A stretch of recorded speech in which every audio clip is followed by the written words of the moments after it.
ایک غریب آدمی بدو رات کے وقت وہ کہیں بیچارہ صبح سے چلا تھا، مدینے پہنچتے اسے رات ہو گئی. اس نے ڈرتے ہوئے نا خیمہ ہی باہر لگا لیا. جہاں رات ہوئی نا آدھی رات کو کوئی 1-2 بجے سمجھ لے پہنچا مدینے، تو اس نے باہر نے خیمہ لگا لیا. بیوی اس کی امید سے تھی، بچے کی ولادت کا وقت قریب آ گیا، بیمار ہو گئی. اس نے خیمہ لگایا، بیوی اندر ہے. حضرت عمر فاروق گشت پہ تھے رات کو، ساتھ ایک غلام تھا. حضرت عمر فاروق رضی اللہ تعالیٰ عنہ کہنے لگے وہ آگ جل رہی ہے تھوڑی سی، پتہ کرو کون ہے. تو آپ کا غلام پتہ کرنے گیا تو بدو نے ڈانٹ دیا، کہنے لگے جاؤ تمہیں کیوں بتاؤں. حضرت عمر خود گئے، کہنے لگے مسافر بھائی بتا تو صحیح. کہنے لگا جی چھوڑے، میں آپ کو کیوں بتاؤں میں کون ہوں کیسے آیا ہوں. فرمایا خیمے کے اندر سے کراہنے کی آواز آتی، کوئی درد سے چیخ رہا ہے، بتا ہمیں بات کیا ہے.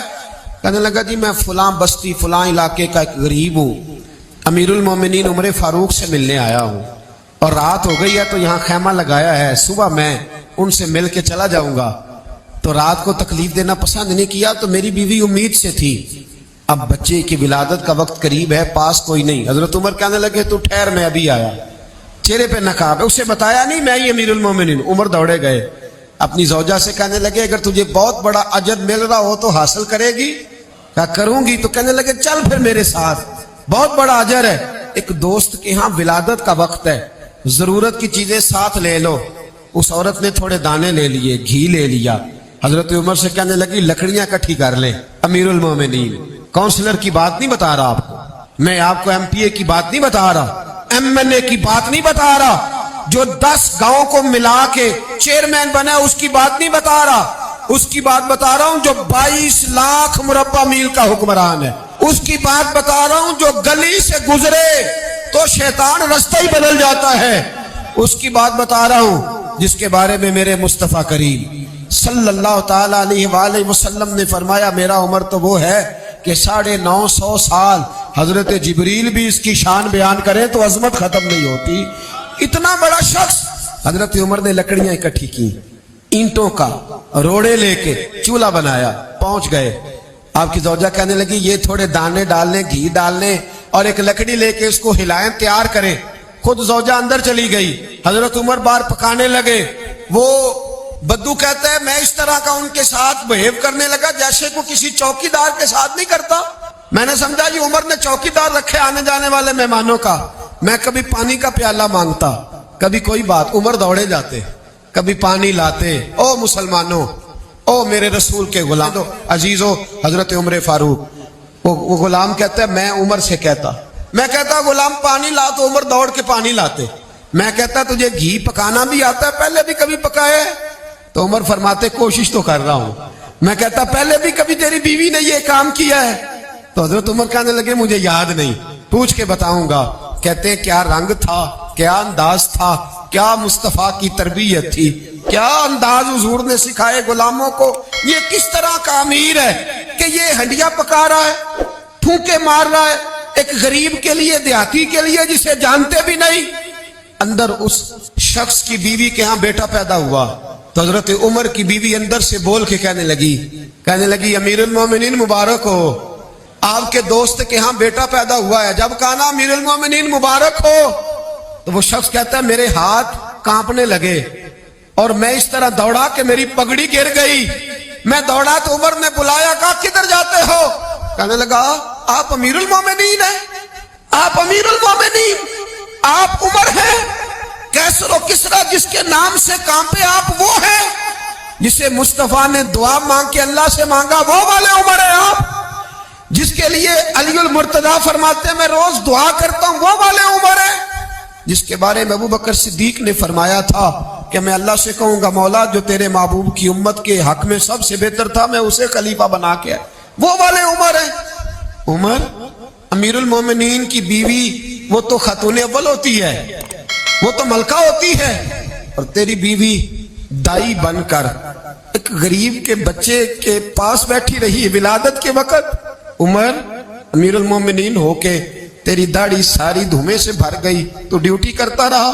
تو سیدنا عمر رو پڑے اور اس بدو کو سینے سے لگا کے کہنے لگے تجھے پتہ نہیں تو کہاں آیا ہے، اس شہر کا پتہ ہے؟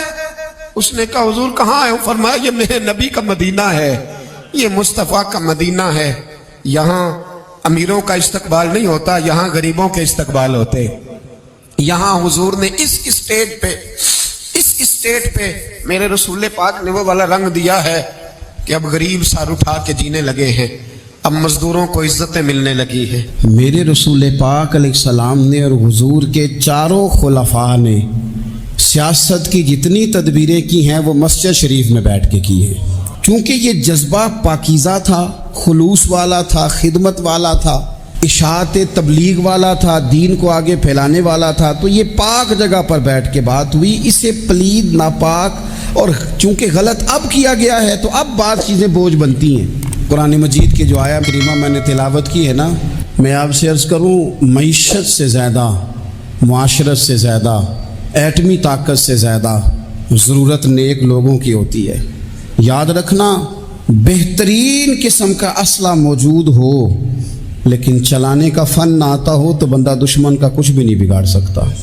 انسان کے پاس بہترین گاڑی موجود ہو لیکن اسے چلانی نہ آتی ہو تو اس کے لیے سفر کبھی بھی مکمل نہیں ہوتا۔ ہمارے پاس سارا کچھ ہے، دیانتدار لوگوں کی کمی ہے۔ لوگ کہتے ہیں معیشت کا کچھ کرو، معاشرت کا کچھ کرو، تو یہ قرآن دیکھیں اللہ کا کیا فرماتا ہے۔ رب کا قرآن کہتا ہے الذین ان مکناہم فی الارض، کچھ لوگ وہ ہیں کہ اگر اللہ انہیں زمین میں اقتدار عطا کرے وہ کیا کریں گے؟ اقاموا الصلاۃ وآتوا الزکوٰۃ، وہ نماز قائم کریں گے، زکوٰۃ ادا کریں گے، وامروا بالمعروف، وہ نیکی کا حکم دیں گے، ونہوا عن المنکر، وہ بری باتوں سے منع کریں گے، وللہ عاقبۃ الامور، اور ہر کام کو اللہ ہی کی طرف لوٹ جانا ہے، سب کاموں کا انجام اللہ کی طرف ہونا ہے۔ ان لوگوں کو رب اگر اقتدار دے، ضرورت بندوں کی زیادہ ہے کہ بندے دیانتدار ملے۔ یہ وہ لوگ نہیں ہوتے کہ انہیں مال مل جائے تو یہ عیاش ہو جاتے، بلکہ انہیں مال کے خزانوں کی کنجیاں ملیں تو یہ رب کی غریب مخلوق کے لیے دروازے کھول دیتے ہیں۔ یہ نمازوں کا خیال کرتے ہیں، یہ دین کا ابلاغ کرتے ہیں۔ بیٹھے تھے حضور کے صحابہ حضرت عمر کے گرد، دوست یار پرانے باتیں ہو رہی تھیں، تو حضرت عمر کہنے لگے دور خلافت چل رہا ہے جناب عمر کا، میں کہہ چکا ہوں کہ ہمیں ضرورت متقی پرہیزگار لوگوں کی ٹیم کی ہے، ان لوگوں کی ضرورت ہے جن کے دل میں درد ہو، جو تقوی والے ہوں، جو مخلوق خدا کے بارے میں گنجائش رکھتے ہوں۔ حضرت عمر کے گرد دوست آپ بیٹھے ہیں تو حضرت عمر کہنے لگے چلو اپنی اپنی کوئی خواہش ہی بتاؤ۔ تو چونکہ حالات بڑے خراب تھے، قحط کا دور تھا، بعض جگہوں پہ غریبوں کو بڑی مشکل تھی، تو سب لوگوں نے صدقات اور خیرات کی ہی بات کی۔ ایک صاحب کہنے لگے میرا دل کرتا ہے کہ زمین غلے اور اناج سے بھر جائے ساری اور میں اللہ کی مخلوق میں بانٹ دوں۔ تو دوسرے نے کہا میرا دل کرتا ہے سونے چاندی سے زمین بھرے اور میں رب کی مخلوق پر تقسیم کر دوں۔ ایک تیسرے صحابی بھی فرمانے لگے میرا دل کرتا ہے سونے چاندی سے نہیں، ہیرے جواہرات سے یہ زمین بھرے اور میں اللہ کی مخلوق میں بانٹ دوں۔ سب اللہ کی مخلوق پر کرم کرنے کی، رحم کرنے کی، تقسیم کرنے کی بات کر رہے تھے۔ تو پھر بول کے کہنے لگے عمر آپ بھی تو بتائیں نا، آپ کی بھی تو کوئی خواہش ہوگی نا۔ حضرت عمر دیر تک خاموش رہے، پھر ٹھنڈی آہ بھری، فرمانے لگے میرا دل کرتا ہے یہ زمین حضرت معاذ بن جبل جیسے لوگوں سے بھر جائے، میرا دل کرتا ہے یہ زمین حضرت حذیفہ بن یمان جیسے لوگوں سے بھر جائے، میرا دل کرتا ہے یہ زمین حضرت ابو عبیدہ بن جراح جیسے لوگوں سے بھر جائے، یہ زمین ان لوگوں سے بھر جائے اور میں پھر ان سب لوگوں کو ساتھ ملا کے زمین پہ رب کی اطاعت کا چلن عام کر دوں، لوگوں کو رب رسول کا فرما بردار بنا دیا جائے، خیر والے لوگوں سے زمین بھرے۔ میری خواہش یہ ہے جب خیر والے لوگوں سے زمین بھر جاتی ہے پھر معیشت بھی ٹھیک ہو جاتی ہے، معاشرت بھی ٹھیک ہو جاتی ہے، دفاعی محاذ پر بھی لوگ کامیاب ہو جاتے ہیں، تعلیم اور صحت کے شعبوں میں بھی مضبوطی آتی ہے۔ شرط یہ ہے تم نے پوچھی ہے امامت کی حقیقت مجھ سے، خدا تجھے میری طرح صاحب اسرار کرے، ہے وہی تیرے زمانے کا امام برحق جو تجھے حاضر و موجود سے بیزار کرے اور موت کی شکل میں دکھلا کے تجھے رخ یار زندگی تیرے لیے اور بھی دشوار کرے۔ وہ لوگ جو مضبوطی لائیں معاشرے میں، جن کا علم، بردباری، تقوی، یہ چیزیں مضبوطی. ہمارے ہاں کوئی منصوبہ بندی نہیں. جن بیچاروں کے کشکول کل پھیلے تھے ان کے آج بھی پھیلے ہیں. کسی بھی اشارے پر 2 منٹ کے لیے بریک لگتی ہے تو 4 بھکاری آپ کی گاڑی کا شیشہ بجاتے ہیں. اب بعض اشاروں پر، ٹول پلازوں پر لکھ کے لگا دیا گیا ہے یہ پیشہ ور بھکاری ہیں، ان کو خیرات نہ دیں. لیکن میرا سوال یہ ہے کہ ان سارے بھکاریوں کو ایک جگہ پہ کھڑا کر کے پوچھنا کس نے ہے کہ تم بھیک کیوں مانگ رہے ہو؟ ان کے گھروں تک ان کے ساتھ کس نے جانا ہے؟ کون آدمی ہے جو جا کے ان سے کہے گا کہ جناب تم کیوں خیرات کے لیے کھڑے ہو، تمہاری مجبوری کیا ہے؟ کہ ریاست کی، حکومت کی، تاجر کی، مالدار کی، تگڑے آدمی کی یہ ڈیوٹی نہیں؟ ان تک رسائی کس نے حاصل کرنی ہے؟ وہ بیوہ جو پچھلے سال دروازے پہ زکوٰۃ لینے آئی تھی وہ اس سال بھی آئی ہے. وہ خاتون جسے پچھلے سال آٹے کا تھیلا دیا تھا وہ اس سال بھی آئی ہے. وہ خاتون جو پچھلے سال 4 بچوں کو ساتھ لے کر کے چھوٹوں کو آئی تھی وہ آج بھی اسی طرح کشکول طلب دراز کیے ہوئے ہے. اور حضرت عمر کیا فرماتے ہیں؟ سیدنا فاروق اعظم رضی اللہ تعالیٰ عنہ ارشاد فرماتے ہیں، اس کو امام بہقی نے اور امام سیوطی نے نقل کیا ہے. حضرت عمر فرمایا کرتے تھے کہ اگر میں زندہ رہا تو عراق والوں میں تمہاری بیواؤں کے لیے ضرورت کا اتنا سامان کر جاؤں گا کہ بی بی جب تک زندہ رہے گی کسی کی محتاج نہیں ہوگی. اس کے لیے اس طرح کے اسباب پیدا کر دیے جائیں گے کہ اسے حاجت نہیں ہوگی. اس کے لیے مستقل بنیادوں پر اس کے اخراجات دیکھ کر اس کے لیے اہتمام کر دیا جائے. اسے دوبارہ کشکول طلب دراز کرنے کی ضرورت نہیں پڑے گی. ایک صحابی تھے حضرت جناب سیدنا خفاف بن ایما غفاری رضی اللہ تعالیٰ. انہوں نے بڑا کردار ادا کیا تھا میدان احد میں، انہوں نے اور ان کے صاحبزادے نے. تو ان کی بیٹی ایک دن حضرت عمر کے پاس آئی. اب وہ بیٹی بیاہ کے جا چکی تھی، اس کی شادی ہو گئی تھی. حضرت خفاف بن ایما رضی اللہ تعالیٰ عنہ کی صاحبزادی اپنے سسرال چلی گئی تھی، وہاں اس کا خامد انتقال کر گیا. وہ خاتون واپس آ گئی، وہ حضرت عمر سے ملی، بیوہ عورت. اس بیوہ خاتون نے آ کے یہاں تو میرے بھائی وہ فوجی بیچارے جن کی بیویاں، جن کو ایک تقریب میں تو خوب ایوارڈ دینے کے لیے بلایا جاتا ہے. میں نے یتیمی کا وقت گزارا ہے، مجھے پتہ ہے کہ 2-4 مہینے لوگ آ کے کہتے ہیں کوئی حکم ہو جاتے 10 آ جائے. پھر جب 1 سال گزر جاتا ہے تو پھر لوگ کہتے ہیں 4 بھرا نے کام کیوں نہیں کر دے. تو ایسے تو نہیں نا کہ ابا ایسے ہی چلا گیا تھا، بڑا کچھ دے کے گیا ہے، کدھر ہے فلانی چیز. لوگوں کا نظریہ تھوڑے عرصے کے بعد اور ہو جاتا ہے. آپ نے بڑے بڑے شہداء کے گھروں میں ایوارڈ تو دیے، کیا کبھی آپ نے پلٹ کر دوبارہ غور کیا کہ ان کے بچے کہاں ہیں، ان کی بیوہ کس حال میں ہے؟ وہ زمانے کی تیز دھوپ اور تیز آندھی کا مقابلہ کیسے کر رہے ہیں؟ بغیر باپ کے جو انسان کو کھلے آسمان تلے وقت گزارنا پڑتا ہے وہ کتنا کو مشکل ہوتا ہے. وہ کس طرح ٹائم گزار رہے ہیں یہ کبھی سوچا لوگوں نے؟ یہاں تو نرنگیے سیاست دوراں تو دیکھیے منزل انہیں ملی ہے جو شریک سفر نہ تھے، جو نکلے ہی نہیں تھے وہ منزل تک پہنچ گئے، اور جنہوں نے جوانیاں گزار دی وہ رستے میں رہ گئے. حضرت خفاف بن ایما کی صاحبزادی بیوہ ہو کے آ گئی، بچے ساتھ تھے. سرے راہ جناب عمر سے ملی اور مل کے کہنے لگی حضور میں اس صحابی کی بیٹی ہوں جنہوں نے احد والے دن اپنے بیٹے کے ساتھ مل کے محاصرہ کیا تھا. بچے میرے یتیم ہو گئے ہیں، میں بیوہ ہوں. حضرت فاروق اعظم رضی اللہ تعالیٰ عنہ نے فہرست نہیں مانگی، خرچے کی ڈیٹیل نہیں مانگی، تم آنا فلانے سے ملنا، پرسوں 9 بجے آ جانا دفتر، یہ کوئی بات نہیں کی. حضرت عمر غور سے کھڑے، اس بیٹی کی بات سنی، چھم چھم سیدنا فاروق کی آنکھوں سے آنسو گرے، دوڑ کے گھر گئے، ایک اونٹ نکالا، وہاں سے مال غنیمت کا مال کے بھر کے 2 بوریاں، اور بوریوں میں کیا تھا؟